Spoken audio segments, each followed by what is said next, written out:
Buenas a todos los que están conectados al diplomado de pediatría. De todas maneras, hoy vamos a mirar algunas cosas de antibióticos y cómo realmente escogerlos para así hacer un buen uso racional de los antibióticos. Como les pongo aquí en esta primera diapositiva, en pocas palabras, cómo aprender a usarlos de una manera empírica y racional. No tengo conflicto de interés en esta conferencia, a pesar de que voy a hablar de algunos antibióticos. Eso es lo que vamos a mirar en el resto de la conferencia. Algunos aspectos epidemiológicos y factores de riesgo a tener en cuenta siempre antes de escoger los antibióticos en una forma empírica. Acuérdense todos los que están aquí conectados de que el uso de los antibióticos inicialmente es empírico y tiene que ser basado sobre todo en la parte epidemiológica y en los factores de riesgo, y ahorita vamos a mirar que hay otras cosas a tener en cuenta. Siempre importante, antes de iniciar cualquier tipo de antibiótico empírico, tomar cultivos en lo posible. Algunas veces o hay algunas situaciones en las cuales no es posible tomar los cultivos, pero lo ideal es siempre tomar cultivos antes de iniciar los antibióticos. Y lo otro es que cada vez usemos más lo que es la biología molecular, porque realmente a veces los cultivos se quedan un poco cortos en el aislamiento de los gérmenes. Vamos a mirar algunas cosas de usar biomarcadores para poder decidir la suspensión de los antibióticos. Siempre optimizar y descalar o ajustar los antibióticos entre las 48 y 72 horas, sobre todo cuando usted tenga el resultado de los cultivos.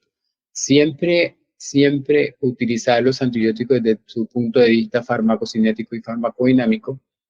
Y todo esto se reúne en un programa que actualmente está llevándose por parte del Ministerio y muchos países, que es el PROA, que es el uso racional de los antibióticos. Entonces empezamos con esta diapositiva en el sentido de que cada vez estamos teniendo menos antibióticos nuevos. Ustedes lo pueden percibir. Ahorita hay algunos antibióticos que se han, como decir, entre comillas, reencauchado del tiempo anterior, en el cual tenían algunas indicaciones. Igualmente se utilizaban una forma mucho más indiscriminada, y eso conllevó a que estos antibióticos, prácticamente algunos tuvieran eventos adversos muy frecuentes, salieran del mercado, otros que se emergió resistencia bacteriana inmediatamente. Pero ahorita hay algunas combinaciones de antibióticos y igualmente mejoras en algunos antibióticos que antes se usaban.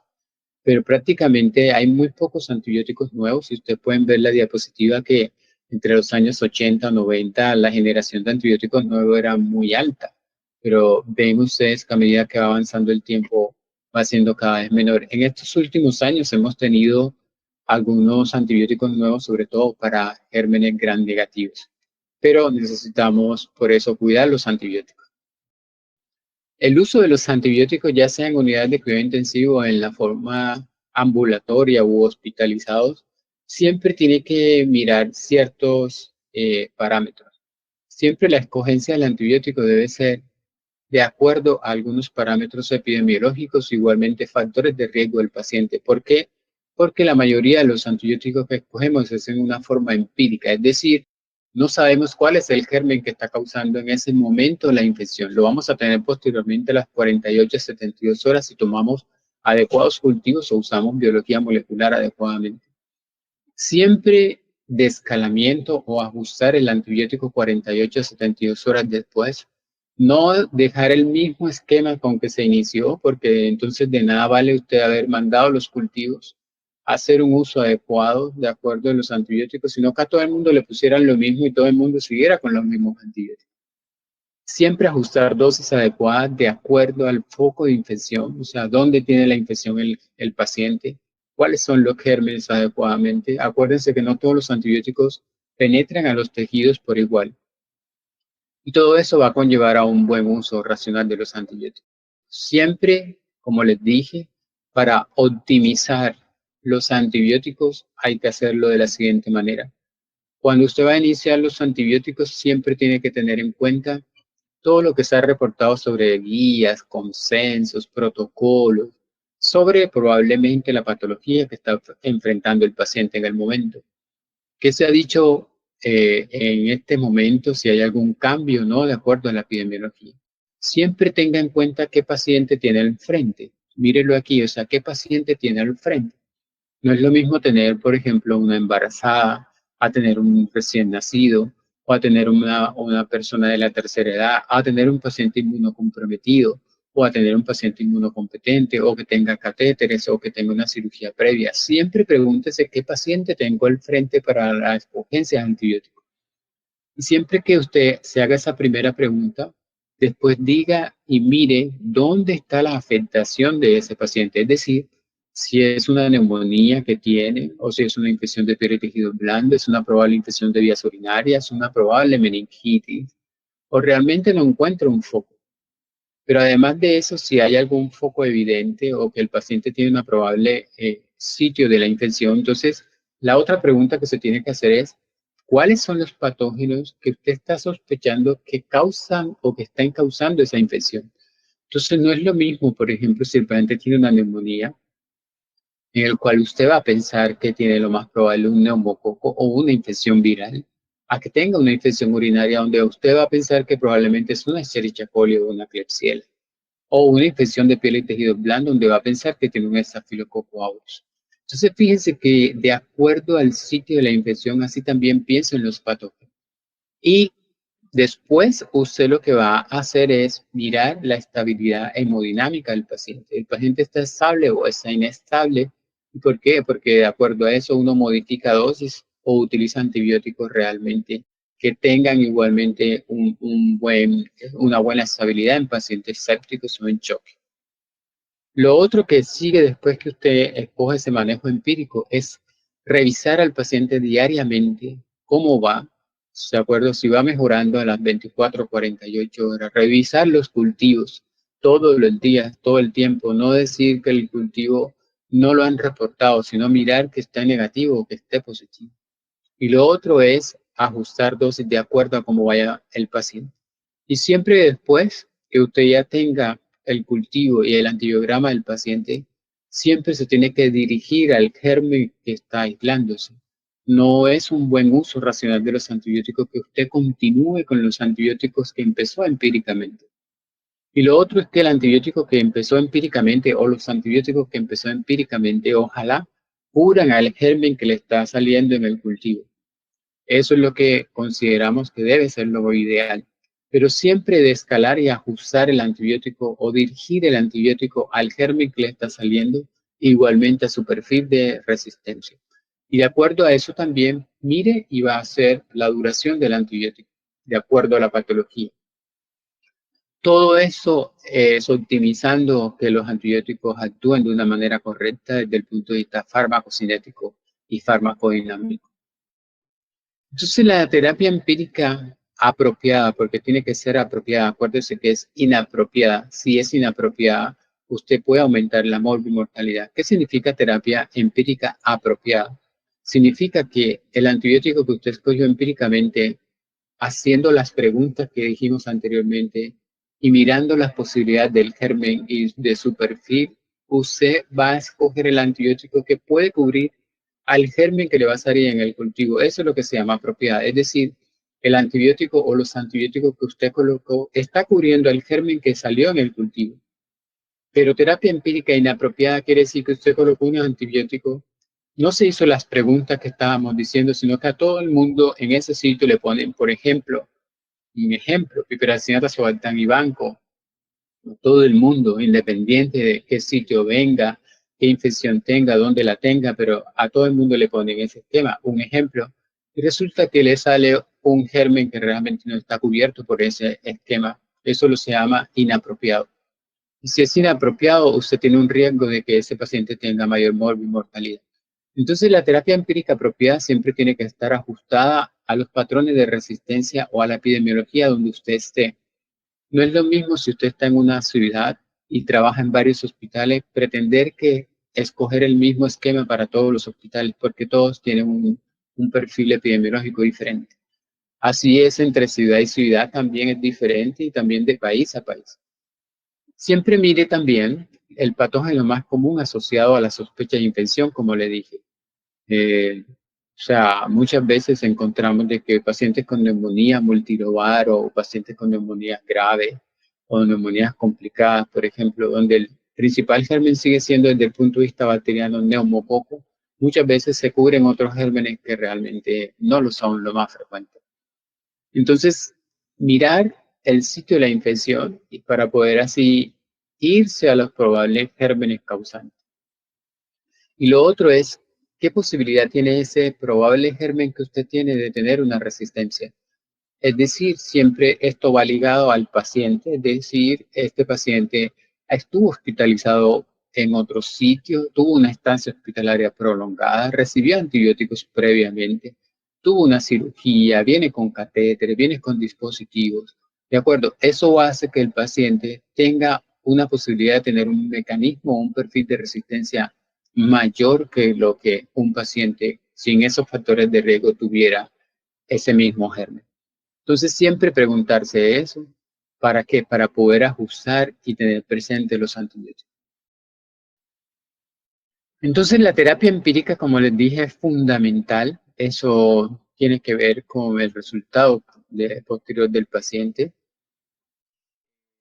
Tiene que estar siempre ajustado a la hemodinamia del paciente, a factores de riesgo, como le dije, si tuvo hospitalizaciones previas del paciente, si tuvo antibióticos previos, si es un paciente inmunocomprometido, si tiene dispositivos, si está hemodinámicamente inestable. De acuerdo, porque no es lo mismo tener estos factores a un paciente que venga de la comunidad sin ninguno de estos factores. En pacientes que realmente usted no encuentra un foco definido, tendría que mirar la posibilidad de que, de acuerdo al paciente, a los factores, qué posibles gérmenes están implicándose y pueden ser gram negativos o gram positivos. Entonces, mire bien, en caso que realmente usted no tenga un foco identificado, lo posible de cubrir un amplio espectro. Un amplio espectro quiere decir que usted cubre gram positivos, gram negativos, incluyendo también anaerobios y otro tipo de gérmenes. Entonces, tiene que saber qué antibióticos realmente tienen un espectro amplio y otros no. De acuerdo a los sitios de infección, pues ya lo que dijimos es mirar qué gérmenes son los más implicados. Como les dije, es importante siempre antes de la escogencia empírica de los antibióticos mirar qué factores de riesgo tiene el paciente para tener ese germen y que sea multidrogo resistente. Este es un estudio hecho en la mayoría de los adultos, pero igualmente también aplica a pediatría, ¿no? Entonces, tener comorbilidades es un factor de riesgo para tener gérmenes con un comportamiento de multidrogo resistencia. Estar previamente hospitalizado en el último año es un factor de riesgo. Tener estancias hospitalarias prolongadas previa es un factor de riesgo para pensar que el paciente tiene un germen multidrogo resistente. La transferencia de pacientes de un hospital a otro es una de las cosas más frecuentes donde se transmiten gérmenes de un lado a otro multidrogo resistente. Haber estado previamente en la unidad de cuidados intensivos es otro factor de riesgo. ¿De acuerdo? Y viajar igualmente a zonas endémicas donde uno sabe que pueden haber gérmenes multidrogo resistentes. Haber recibido antibióticos en los últimos 3 meses es otro factor de riesgo para pensar que ese paciente tenga, si tiene una infección por un germen, ese germen puede ser multidrogo resistente. Siempre ustedes se tienen que hacer estas preguntas, siempre.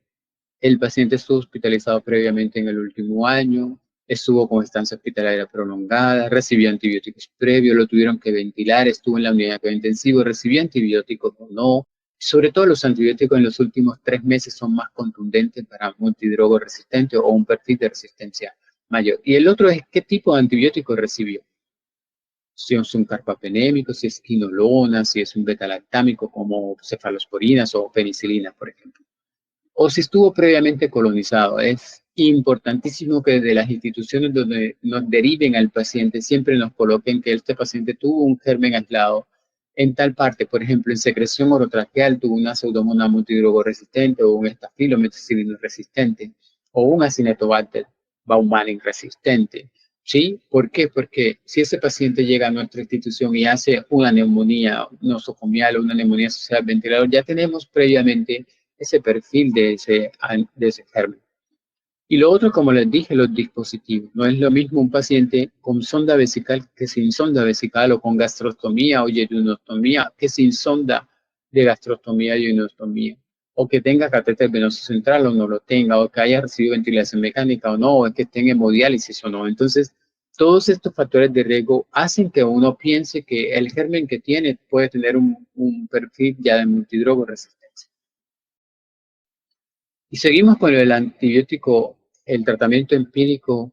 No todas las veces ideal es un amplio espectro, no todas las veces, porque todo nuevamente es ajustado a la epidemiología. Y esta gráfica nos muestra lo siguiente. Ese es el antibiótico empírico de amplio espectro que se escogió. Y miren el germen aislado, o sea, un estafilometicilino resistente. Entonces yo en mi epidemiología tengo menos del 10%, por ejemplo, de meticilino resistente, pero a todo el mundo le pongo banco, 50%, a todos los pacientes le pongo banco, y resulta que mi posibilidad de aislamiento es muy baja de estafilometicilino resistente. Igual si tengo enterobacteriales resistentes a un productor de beta-lactamasa espectro extendido, o sea, es importante siempre ajustar la terapia antibiótica empírica de acuerdo a la epidemiología, o si no, usted se va a ir muy alto en el antibiótico empírico. Y no siempre que uno escoge antibióticos de amplio espectro es ideal, ¿de acuerdo? No siempre. Nuevamente, todo es ajustado.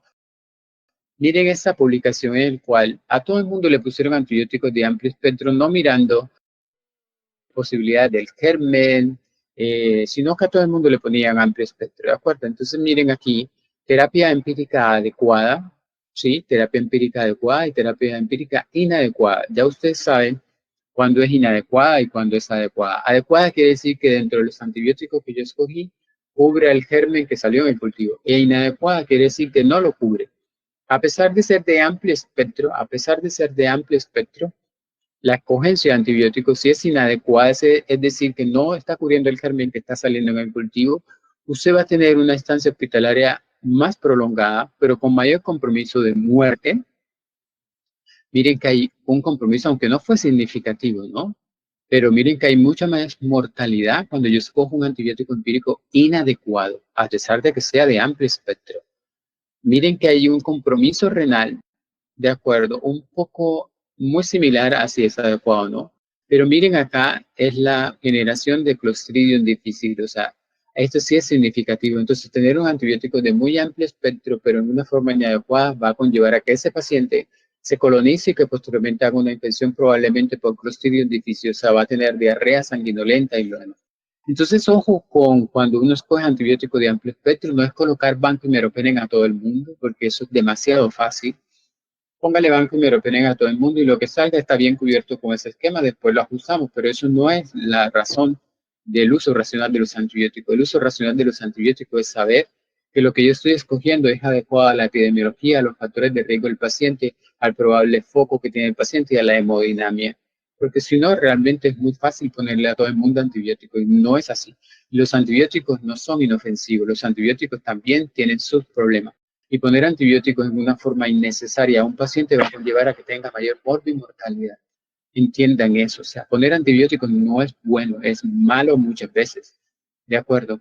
Y uno va a decir, pero ¿por qué es malo muchas veces si estoy combatiendo una infección? Es que tienen algunos eventos adversos. Igual hay sobreinfecciones, igual también hay eventos adversos de los antibióticos.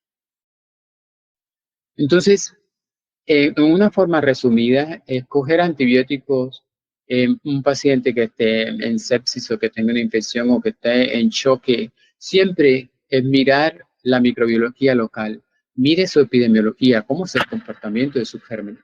Como les dije, y esta es la repetición de la repetidera. ¿Por qué? Porque es así como uno tiene que escoger antibióticos en una forma racional.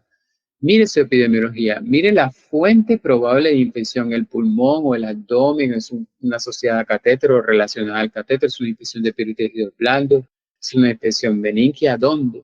Mire cuáles son los patógenos más frecuentes involucrados en ese proceso infeccioso que tiene el paciente. Es un gran negativo, es un gran positivo, es un anaerobio, es un hongo, ¿sí? Mire factores de riesgo de resistencia que puede tener ese paciente o está colonizado previamente con un germen multidrogo resistente. Ya lo vimos todo. Estancias hospitalarias prolongadas previamente, uso de antibióticos, dispositivos, cirugía.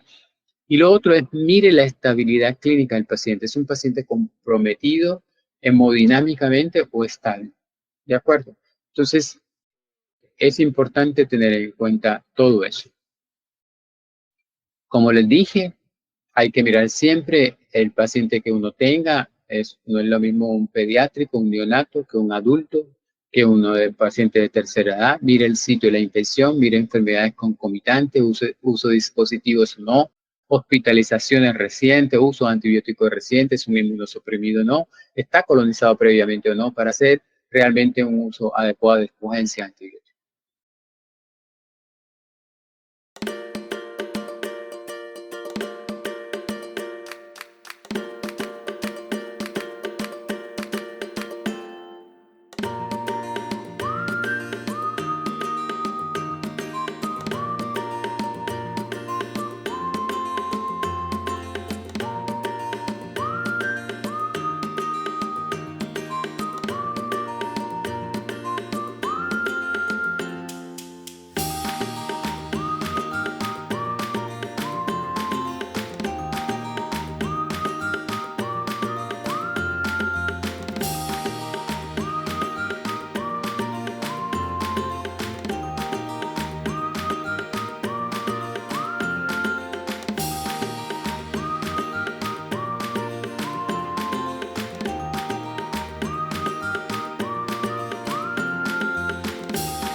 Entonces, ahora pasamos a la importancia de los cultivos y poder determinar qué germen está causando la probable infección.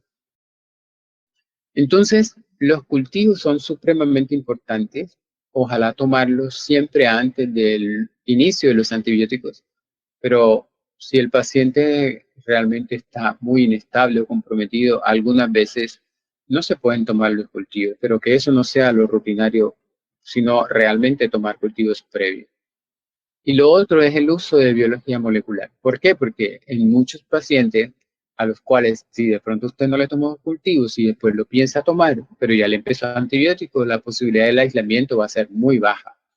Pero con biología molecular usted va a poder mejorar el aislamiento y va a poder dirigir mejor la terapia. Entonces, eso es una estrategia del stewardship de antibiótico o del uso racional de antibiótico o igualmente de los programas de uso racional de antibiótico, en el cual son intervenciones costo efectivas, a pesar de que la biología molecular pareciera mucho más costosa, realmente es costo efectiva, es decir, porque usted va a dirigir la terapia, va a cortar terapia, ¿de acuerdo? El paciente se va a mejorar rápido, la estancia hospitalaria va a ser menos prolongada y las complicaciones menos, porque usted está dirigiendo la terapia. En cambio, un paciente que usted no le alcanzó a hacer biología molecular o no la tiene, pero empezó antibióticos, no pudo tomar los cultivos, por ejemplo, si tuvo una meningitis, no pudo tomar los cultivos, no sabe qué germen tiene, sino que va a tomar los cultivos posterior al inicio de los antibióticos. Ya el germen prácticamente no lo va a encontrar en aislamiento. A todo el mundo le va a tener que dar 14 días de tratamiento. ¿Por qué? Porque usted no sabe si tuvo un neumococo, una hemófilos o una neisseria. Entonces, a todo el mundo le va a dar 14 días de tratamiento antibiótico, no va a poder descalar, va a aumentar los eventos adversos, va a aumentar la estancia hospitalaria, va a producir de pronto un probable evento adverso de antibiótico o de complicaciones asociadas a dispositivos o lo demás. Entonces, fíjense que a pesar de que la biología molecular sea algo un poco más costoso, realmente sí es costo efectivo. Entonces, los hemocultivos deben ser tomado ideal o todos los cultivos antes del inicio de los antibióticos. Y esa es una muy buena guía, esa es la guía de microbiología del 2018, ojalá la puedan revisar, donde se mencionan cómo tomar las muestras en diferentes tejidos o órganos comprometidos e igualmente los hemocultivos.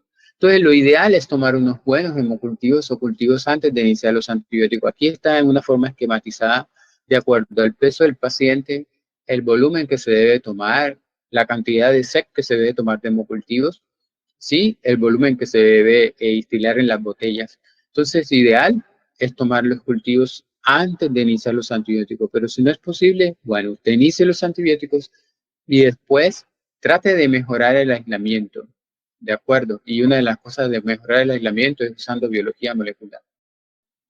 Entonces, usted puede tener en su clínica para mejorar así el rendimiento de aislamiento bacteriano, toda esta gama que está aquí. Usted puede tener métodos diagnósticos que demoren 4 días, 5 días, o métodos diagnósticos que puedan durar 48, 72 horas, o métodos diagnósticos que puedan durar horas.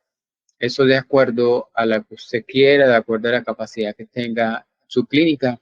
Pero ideal es empezar a tener métodos más automatizados en el cual, o tener biología molecular en el cual usted en 2 o 4 horas puede tener el resultado de qué germen tiene el paciente y qué perfil de resistencia tiene. Entonces, si no lo tienes y normalmente tiene métodos normalitos, automatizados, con un hemocultivo normal, más o menos entre 48 a 72 horas, le están reportando ese cultivo con su antibiograma. Pero miren que si uno tiene biología molecular en 1 hora o 2 horas, o máximo igualmente algunas, de acuerdo a la técnica, podemos estar entre 2 y 4 horas el resultado de qué germen tengo y qué perfil de resistencia o qué mecanismo, perdón, de resistencia tiene. Igual necesitamos el cultivo para mirar el perfil de resistencia general. Entonces miren ese ejemplo, es un film a raíz de sepsis, es decir, el paciente se le hicieron los hemocultivos, le pitaron los hemocultivos, o sea, se le hicieron positivos, es un paciente oncológico, se le hicieron positivos los hemocultivos y miren, le hicimos un film a raíz de sepsis y en 1 hora supimos qué germen tiene. Pero mire lo clave de este film a raíz de sepsis, es decir, cuando, por ejemplo, si este hemocultivo que pitó, que se hizo positivo, uno lo que hace es tomar muestra de ese hemocultivo y la siembra en un plato de agar y espera que ese germen crezca entre 24 a 48 horas y después que le va a hacer la identificación. Por lo general, cuando uno lo siembra en un plato de agar, vas a seleccionar una de las cepas o uno de los gérmenes, porque cuando hay mayor número de crecimiento, prácticamente uno podría considerarlo como una contaminación y uno trata de aislar para obtener la identificación de un germen. Pero miren la importancia de hacer una biología molecular, que primero, en 1 hora sabe uno qué germen tiene y qué mecanismo de resistencia genotípico tiene. Pero además de eso es saber que no es solamente un solo germen el que está causando la infección, pueden haber 2 o 3 o más. En cambio, si yo lo siembro en un plato de agar, solamente a veces, la mayoría puedo identificar un solo germen. Entonces miren la importancia de hacer esto, biología molecular, que además de la rapidez con que te da el resultado, puedo identificar que la causa pueden ser diferentes. Mire que entonces en el hemocultivo se detectó Acinetobacter baumannii, pero también Stenotrophomonas maltophilia y también hongo en el hemocultivo. Es decir, que si ese paciente nos hubiésemos guiado solamente por lo de crecimiento hemocultivo, hubiese solamente crecido la bacteria que es el Acinetobacter baumannii o la Stenotrophomonas maltophilia, pero por ejemplo el hongo no hubiese crecido si yo no lo siembro en un medio adecuado para hongo. Pero como normalmente lo que hacemos es tomar la muestra del cultivo y sembrarla en método rutinario, muchas veces eso suprime el crecimiento de otros gérmenes. Entonces miren que la biología molecular, todo lo que nos da. Y la parte genética aquí nos está diciendo que no tienen un mecanismo de resistencia, de multidrogo resistencia estos gérmenes. Miren ese otro, también es un film a raíz de sepsis, es decir, que en 1 hora podemos saber qué germen es, a pesar de que los cultivos pitaron o se hicieron positivo, uno toma la muestra de allí, hace un panel de sepsis y en 1 hora sabe qué germen es. Y miren que es un neumococo, ¿de acuerdo? Y eso cambia inmediatamente la conducta o el abordaje de antibióticos. Miren que el tener después del aislamiento con la es también supremamente importante. ¿Por qué? Porque también nos dice el perfil fenotípico de resistencia de ese germen, como por ejemplo en este caso. Miren, este neumococo es un multidrogo resistente. Tiene resistencia a penicilina, cefalosporina, macrólido, a lincosamina, incluyendo carbapenémicos. Entonces, tampoco todo es biología molecular. La biología molecular nos sirve para ajustar rápidamente los antibióticos, dirigir también la terapia, pero igual el antibiograma es importante porque nos da otro perfil fenotípico de los gérmenes, ¿no?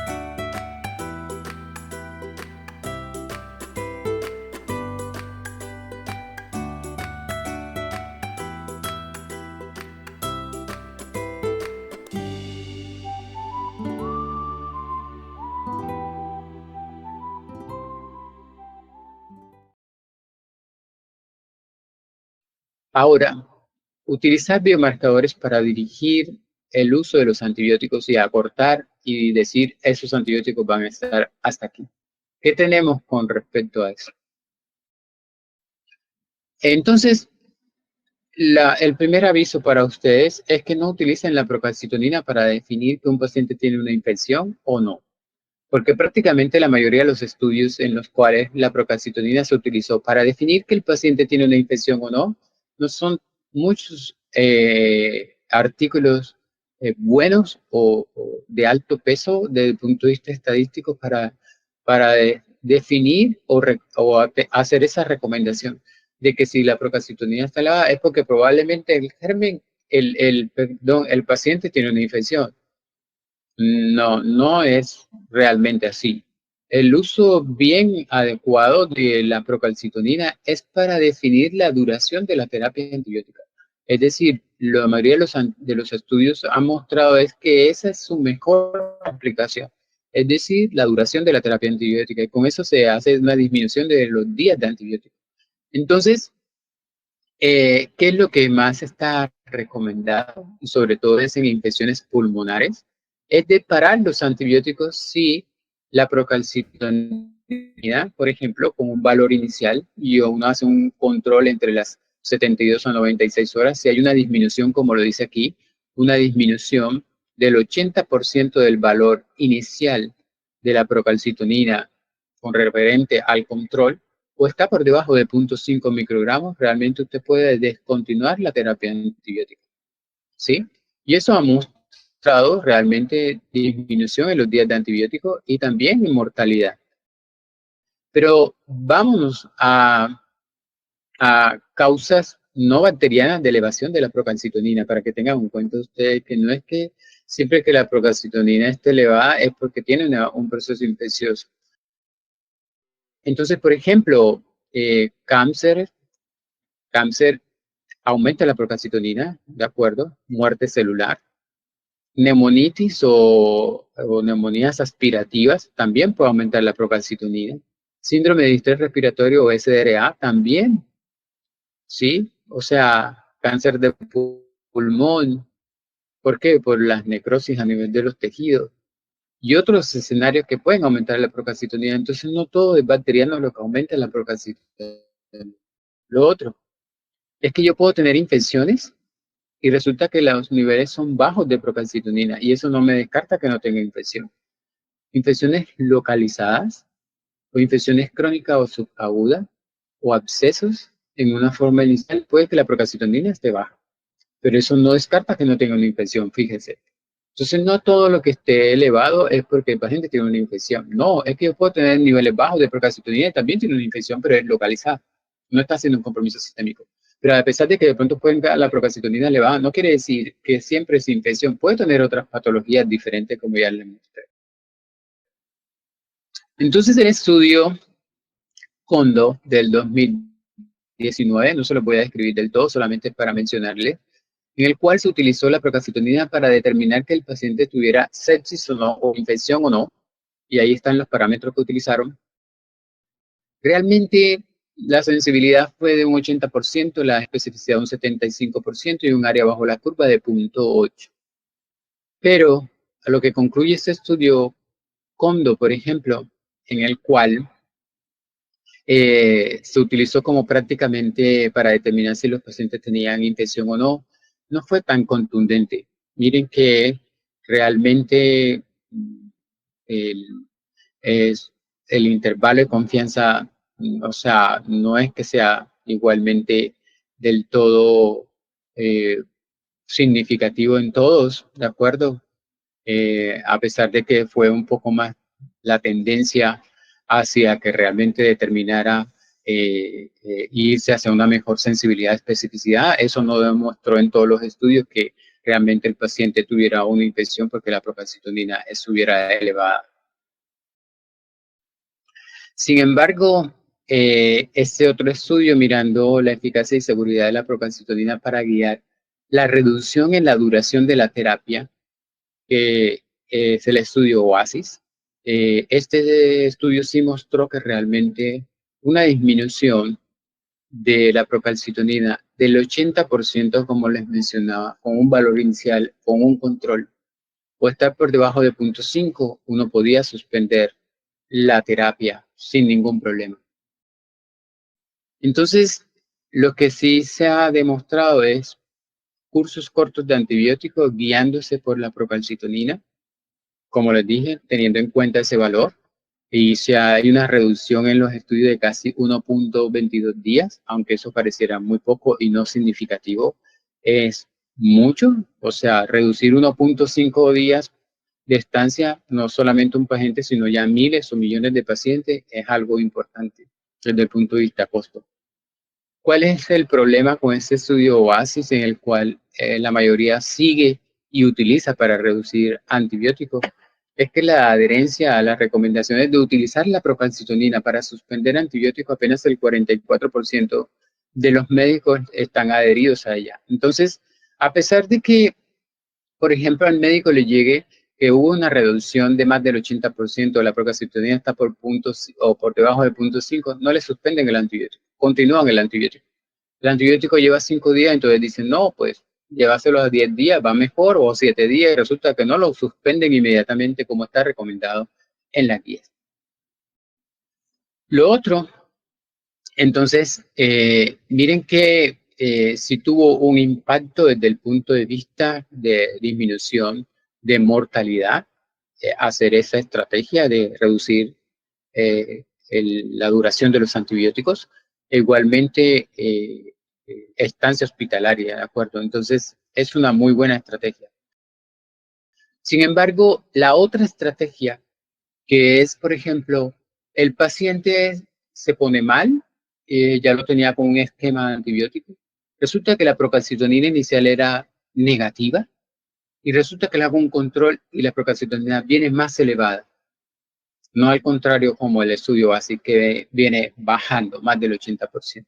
Ahora la procalcitonina se elevó por encima del punto anterior. Entonces todo el mundo o la mayoría tiende a decir es que no estamos controlando la infección. Entonces amplían el cubrimiento antibiótico, ¿de acuerdo?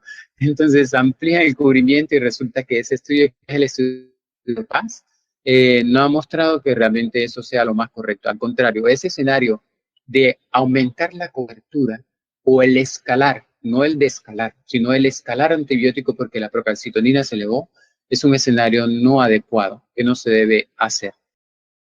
Y miren que ha conllevado a tener cursos más prolongados de antibióticos, aumentar el espectro, ¿sí?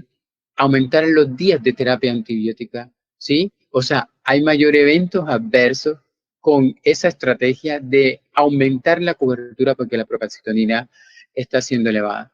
Entonces, miren que dentro de todos los escenarios de mirar si la procalcitonina demuestra que el paciente tenga una infección o si demuestra que realmente cuando hay una disminución del 80% por debajo de 0.5 yo puedo parar los antibióticos, o cuando está más elevada o va en ascenso, es el escalar antibiótico. Lo que ha demostrado realmente evidencia es cuando hay una disminución del 80% menos de 0.5 en el cual yo pueda suspender los antibióticos. Los otros escenarios están muy controvertidos, todavía falta mucho por definir. Entonces, miren que en ese estudio PAS, en donde se aumentó la cobertura porque aumentó la procalcitonina, la mortalidad también fue mucho mayor.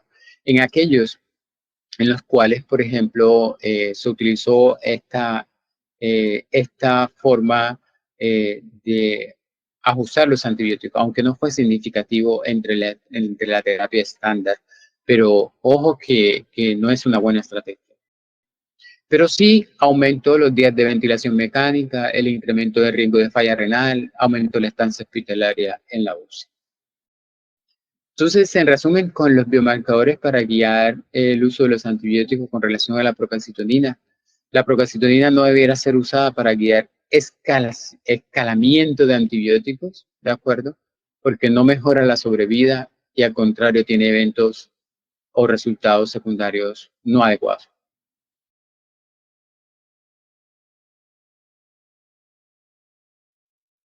Continuando con la presentación, vimos anteriormente una forma de poder ajustar bien los antibióticos, es decir, hasta cuándo dejarlos con el uso de biomarcadores como la propalcitonina. Pero lo más importante ahorita es optimizar y descalar o ajustar el antibiótico. Es decir, de acuerdo al germen que tenga, ¿sí? Ajustarlo inmediatamente a la terapia empírica. Y ya es ir como dejando a un lado las terapias prolongadas de antibióticos. Las terapias prolongadas de antibióticos solamente han quedado cuando yo tenga un paciente con una infección en el cual no he podido controlar el foco infeccioso. Es decir, por ejemplo, un paciente con absceso intraabdominal, una infección intraabdominal que no he llevado a cirugía y le he controlado el foco, o un paciente, por ejemplo, con una infección de periódico blando con absceso y no le he podido controlar el foco. Ese paciente tiene que continuar, o un paciente con un compromiso de vesícula o hepático en el cual tengo un foco no drenado, tengo que continuar el antibiótico hasta que haya control de foco. Pero las terapias prolongadas realmente no tienen un buen desenlace en la mayoría de los pacientes, ¿sí? Aumentan el riesgo, como ustedes lo ven aquí, de gérmenes multidrogo resistentes, aumentan el riesgo de adquirir Clostridium difícil, aumentan el costo de estancia hospitalaria. Por eso la tendencia actual es utilizar terapias cortas cuando realmente se deben usar. Acuérdense, no usar terapias cortas cuando usted no ha tenido un buen control de foco. Pero si el control de foco ya se ha hecho, usted puede usar terapias cortas de antibióticos en vez de terapias prolongadas. Ese estudio que se llama el estudio STOP-IP o STORIP es uno de los estudios más citados con relación a cuánto tiempo durar el antibiótico en terapias para infecciones intraabdominales, con un buen control de foco. Este estudio lo que menciona es que los antibióticos pueden ir desde más o menos 3 a 5 días. Anteriormente, la mayoría de los médicos y la recomendación era que eran entre 8 a 14 días y a veces más. Ahorita, la recomendación son 3, 5 días, máximo 7 días de antibiótico. Entonces, ese estudio comparó 4 días versus 8 días y demostró que realmente 4 días a máximo 5 días no era inferior a dar 8 días y con un buen control de foco. Entonces, por eso ustedes van a ver que en los consensos y las guías ahorita de infecciones intraabdominales, 3, 5 días es suficiente, máximo 7 días. A partir de allí, no es adecuado continuar con los antibióticos. Entonces, miren que hay otro estudio donde comparó también 14 días versus 11 días y hubo mayor infecciones extraabdominales a los que usaron terapias prolongadas. Por eso en infecciones intraabdominales ahorita la terapia es entre 3 a 5 días máximo. El consenso colombiano dice 5 a 7 días máximo, ¿de acuerdo? Ese es el estudio STORY, es un estudio que está reseñado aquí en esta publicación, pero está en el New England Journal of Medicine del 2015. Es un estudio hecho por la doctora Sawyer, en el cual miró infecciones intraabdominales, sobre todo en peritonitis secundaria, posterior a apendicitis, la mayoría de los pacientes. Entonces, este estudio lo que mostró es que realmente la terapia de antibiótico puede durar entre 3 y 5 días sin ningún problema. Entre la guía de sobreviviendo a la sepsis, una de las últimas que tenemos, menciona que la duración de la terapia antibiótica puede ir más o menos entre 7 a 10 días en la mayoría de los pacientes que tienen sepsis o choque o que tienen bacteremia. Pero miren que ellos están ya sugiriendo aquí que los cursos prolongados de los antibióticos realmente no es una forma ya más común de utilizar los antibióticos. Solamente han quedado en aquellos pacientes que tienen, por ejemplo, bacteremias persistentes o que no se ha podido controlar el foco o que realmente tienen una resolución lenta de la patología infecciosa, como los pacientes inmunocomprometidos o neutropénicos o infecciones fúngicas, más o menos entre 10 a 14 días. Pero igualmente la tendencia es utilizar tratamientos más cortos, entre 7 y 10 días y menos. Entonces, por eso ellos aquí colocan que la sugerencia es mucho más hacia los tratamientos cortos, ¿sí? En aquellos pacientes que tengan una resolución clínica de su patología, es decir, a las 48 horas ya hay resolución de los datos de CIR, los pacientes no están taquicárdicos, ni taquipnéicos, ni fiebre, un buen control de foco. Entonces, eso hace que yo tenga la tendencia a utilizar tratamientos cortos. Entonces, fíjense que ya en la campaña Sobreviviendo a la Sepsis ya también estamos yendo hacia allá. Pero lo otro más importante es el descalar, que no tiene una traducción única al español. El descalar, descalamiento, es ajustar la terapia. Y se ajusta la terapia antibiótica de una forma empírica que yo empecé. Es decir, por ejemplo, yo utilicé 2 antibióticos empíricos o 3 antibióticos empíricos, pero ahorita tengo un solo germen aislado. Con un perfil me dirijo hacia ese germen. Quito los otros y me voy hacia ese germen, ¿de acuerdo? Entonces, la terapia empírica se ajusta 48 a 72 horas cuando yo tengo el resultado de los cultivos. Y eso ha demostrado disminución en la tasa de mortalidad con relación a los pacientes que no se hace descalamiento versus a los que sí se hace descalamiento. La terapia de descalamiento, ajustar antibiótico, es una terapia que va a favor de los tratamientos cortos. Hay reducción de los costos, ¿de acuerdo? Disminuye los riesgos desde el punto de vista de eventos adversos farmacológicos de los antibióticos.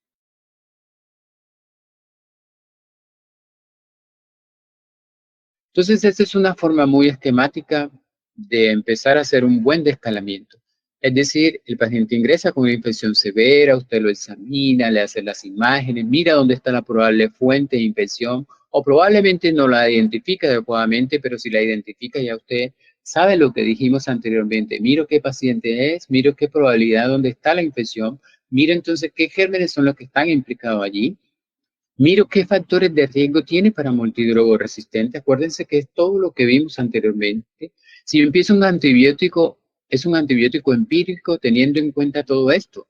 Si tiene riesgo de multidrogo resistente, dónde está la fuente, dónde están los probables gérmenes implicados, cuál es la epidemiología. Entonces se establece un tratamiento antibiótico probable de acuerdo a los gérmenes implicados, si son resistentes o no, y la epidemiología. Entonces usted empieza un tratamiento antibiótico empírico, ¿sí? Si el paciente tiene o que hace un buen control de la fuente, se hace el control de la fuente adecuado, toma los cultivos, ¿sí? Y acuérdense, entonces, de acuerdo a las posibilidades etiológicas, usted va a mirar si tiene que poner un antibiótico, 2 antibióticos, 3 antibióticos o un conjunto con antifúngico. ¿Por qué? Por todo lo que hizo anteriormente. Pero ya cuando tiene el resultado de los cultivos, que más o menos está entre las 48 y 72 horas, y con el antibiograma, usted ajusta en la terapia antibiótica. Ajusta, entonces aquí es donde viene. Descalamiento es lo ideal. Pero ojo, si usted escogió una terapia empírica inadecuada o inapropiada, entonces va a tener que escalar. Es decir, el antibiótico que utilizó previamente no me sirve por el germen que está saliendo ahorita, entonces me tengo que escalar. Tengo que quitar eso y poner otro antibiótico. En cambio, si el descalamiento es lo ideal, pero ojo, no quiere decir que lo otro no está bien, pero ya usted sabe que tiene unos eventos más asociados no tan adecuados. Pero el descalar es lo mejor, es decir, yo utilicé estos antibióticos, tengo este germen y me descalo, voy contra el germen. Ahí optimizo la dosis de los antibióticos de acuerdo a todo esto. Así el paciente está en falla renal, si el paciente está en disfunción orgánica, si está en terapia de diálisis, la farmacocinética de los antibióticos, el germen que tiene, el sitio de donde está, ¿sí? Y lo otro es ya aquí defino el tratamiento antibiótico que voy a seguir de acuerdo a todo esto. Y siempre la duración, minimizar la duración, ¿de acuerdo? Entonces, cuando haya un buen control de foco, cuando se eviten también todas las otras causas del choque, que el paciente esté estable, entonces se paran los antibióticos. Y miren en cuánto están parándose los antibióticos, o deteniéndose los antibióticos, o suspendiéndose los antibióticos desde el día que los iniciamos. Al 7º día probablemente. Y eso es la tendencia actual. No dar tratamientos tan prolongados, pero hacer esta práctica que les acabo de decir.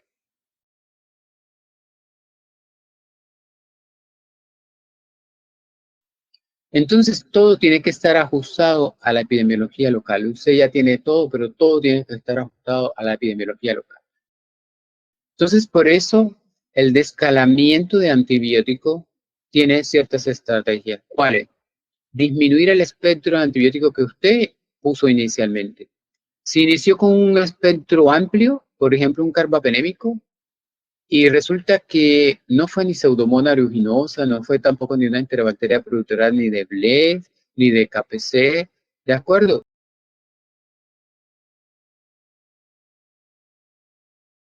Descale al espectro más reducido. No tiene por qué seguir con el carbapenémico, ¿sí? Si el paciente está con una bacteremia o una infección del tracto urinario complicado, pero no está séptico, descale a ertapenem es una posibilidad, ¿de acuerdo? O a cualquier otro antibiótico, pero descale, no tiene por qué seguir con un carbapenémico.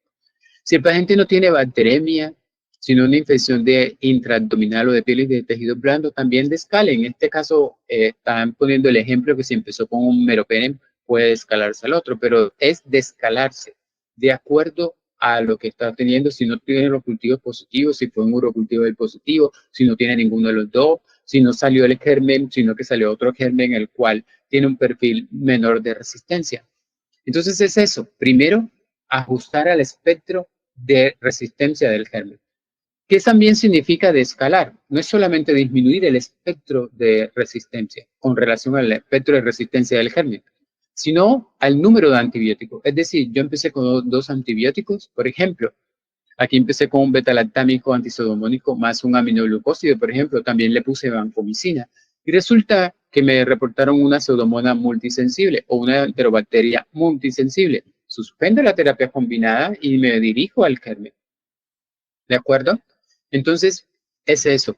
Primero, disminuir el espectro, dirigirme hacia el germen que me está saliendo. Segundo, disminuir el número de antibióticos, porque ya tengo el germen con que irme.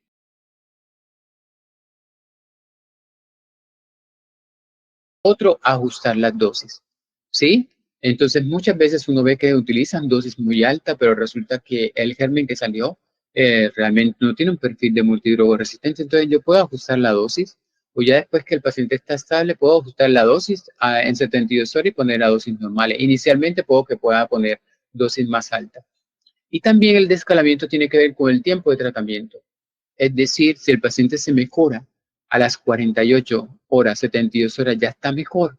5 o 7 días máximos de antibiótico, dependiendo también el foco. Una bacteremia, 7 días de tratamiento antibiótico. Una infección urinaria, 5 días de tratamiento antibiótico, ¿de acuerdo? Entonces, ojo que hay algunos gérmenes en el cual todavía los tratamientos antibióticos están siendo entre 10 y 14 días, como por ejemplo aislamientos de Pseudomonas aeruginosa y Staphylo aureus, y uno tendría que mirar si tengo o no complicaciones o no con ellos. Entonces, miren que todo esto tiene que ver, si usted continúa todavía con el amplio espectro empírico y no hace todo lo que acabamos de decir, lo que va a hacer es mayor presión selectiva del antibiótico de muy amplio espectro se sigue y lo que va a hacer es mayor resistencia bacteriana. Entonces, por eso la importancia de ajustar la terapia antibiótica en 48 a 72 horas.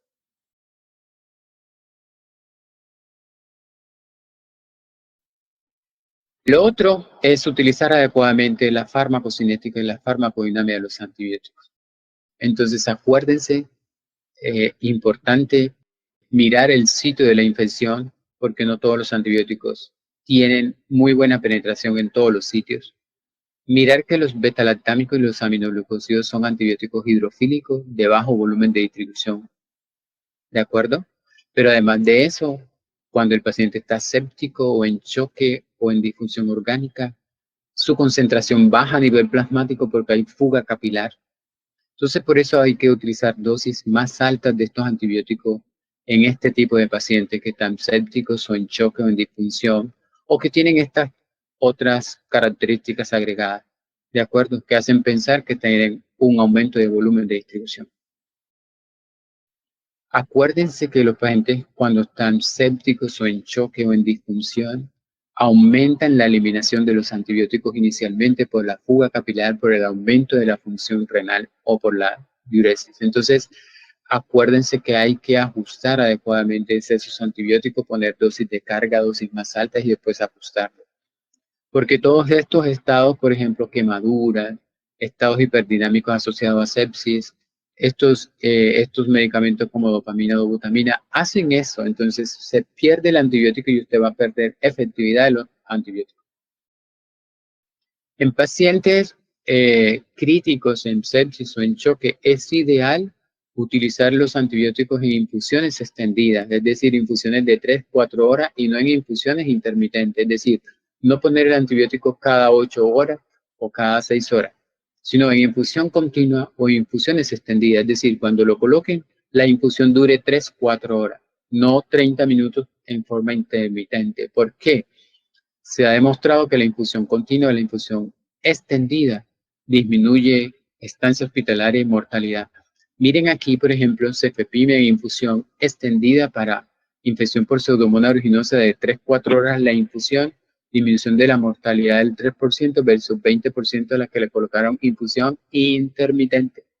Y la estancia hospitalaria 8 versus 18 días. Entonces, esta infusión extendida que dura 3-4 horas va a mejorar la farmacocinética de los antibióticos, ¿de acuerdo? Y va a ser eliminación más rápida de los gérmenes. Entonces, con relación a la farmacocinética y farmacodinámica, acuérdense que en los pacientes sépticos o en choque o en disfunción orgánica múltiple, antibióticos que tienen volumen de distribución bajo, que son hidrofílicos como aminoglucósidos o vancomicina, tienen un estrecho muy corto o un rango terapéutico muy estrecho entre los eventos adversos y la efectividad. Por eso es importante monitorizarlos. Es decir, cuando usted utiliza aminoglucósidos, pida niveles séricos de aminoglucósidos que se piden 1 hora antes de la segunda dosis de aplicación del aminoglucósido, o si pide o si coloca banco, hay que pedir niveles séricos de banco 1 hora después de la cuarta dosis y 1 hora antes de la quinta dosis, tomar esos niveles séricos para después calcular ahí abajo la curva. Acuérdense que los volúmenes de distribución en los pacientes graves es muy fluctuante, entonces eso puede hacer alteración de los antibióticos y hay que estar ajustándolo todo el tiempo. Y en la reducción cuando hay daño renal, importante, y muchos de los estudios mencionan que cuando hay los antibióticos no se ajustan desde el primer día si el paciente tiene un compromiso renal. Los antibióticos se empiezan a ajustar a las 48-72 horas. ¿Por qué? Porque usted tiene que hacer un buen control de la infección, tener unas buenas concentraciones del antibiótico. ¿Por qué? Porque si no el paciente se va a fallecer por la infección porque usted está colocando dosis muy subóptimas o intervalos muy amplios y no va a poder controlar adecuadamente la infección. Entonces usted colóquele las dosis adecuadas a los intervalos adecuados y en 48-72 horas ajusta función renal, ya después que haya controlado la infección. Esto es lo mismo que les acabo de decir ahorita. Miren siempre el estado hiperdinámico de los pacientes, si tienen igualmente un estado hiperdinámico o no, porque esto puede hacer que haya una disminución de las concentraciones plasmáticas de los antibióticos que más utilizamos, que son los antibióticos con volumen de distribución bajo, que son los glucopéptidos, los aminoglucósidos y los beta-lactámicos. Miren igualmente si el paciente tiene un tercer espacio, si tiene síndrome de fuga capilar, ¿de acuerdo? Porque esto incrementa el volumen de distribución y por lo tanto vamos a perder también concentración plasmática de los antibióticos. Entonces, miren que no haya igualmente una disfunción orgánica porque esto hace también alteración de las concentraciones plasmáticas de los antibióticos. Igualmente si hay falla renal o no, o falla de cualquier otro órgano. Todo eso va a alterar la farmacocinética de los antibióticos. Eso es lo mismo, esto es, lo ideal en pacientes graves es utilizar antibióticos hidrofílicos, es decir, con volumen de distribución bajo, como por ejemplo los beta-lactámicos o los aminoglucósidos o los glucopéptidos. Tener en cuenta todas las características de los pacientes para ajustar dosis. Siempre que usted tenga un paciente grave o crítico y vaya a usar vancomicina, siempre tiene que poner dosis de carga, y después utiliza 4 a 6 horas después de esa dosis de carga, la dosis normal o ideal en infusión continua, ¿de acuerdo? Igualmente los betalactámicos, dosis de carga y 4 a 6 horas después utiliza la dosis normal e igual, ideal en infusión prolongada o en infusión continua. Acuérdense que a utilizar glucopéptidos como vancomicina, tenga muy en cuenta la concentración historia mínima de lo que está reportando el germen, porque a medida que se reporte concentración de historias mínimas mucho más alta, va a perder efectividad la vancomicina. Acuérdense que con una concentración de 2 puede perder realmente efectividad la banco. Y lo otro es ajustar adecuadamente la banco para que en 48 horas tenga su mayor efectividad, porque a partir de 48 horas puede empezar a aumentar el daño renal si usted utilizó no dosis adecuadas, ¿de acuerdo? O no alcanzó el área bajo la curva adecuadamente. Por eso todas estas guías o consensos lo que mencionan es que se debe alcanzar un área bajo la curva cuando usted utiliza banco entre 400 y 600. Y lo ideal es alcanzarla en las primeras 24 a 48 horas. ¿Cómo se alcanza eso? Con una dosis de carga y después sigan en infusión continua. Cuando usted pone la dosis de carga, cuando pone la dosis de carga, 4 a 6 horas después, empieza con la infusión continua, ¿de acuerdo? De la banco. Entonces, eso es más que todo en pacientes críticos para mejorar el área bajo la curva y disminuir eventos adversos.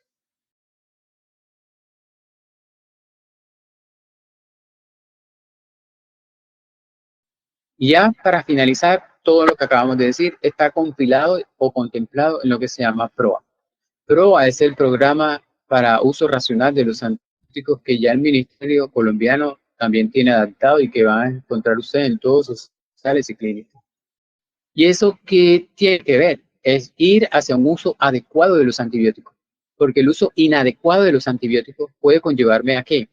A que el paciente tenga eventos adversos, aumentar la morbilidad y la mortalidad, tanto a nivel intrahospitalario como de la comunidad, a mayor estancia hospitalaria, a mayor costos hospitalarios, a mayor resistencia bacteriana, ¿sí? Y a complicaciones por esa presión selectiva sobre otro germen. Entonces, miren que usar mal los antibióticos no es realmente que no impacte, sí tiene un impacto y por eso es que la Organización Mundial de la Salud está en pro de este programa para hacer un uso racional de los antibióticos.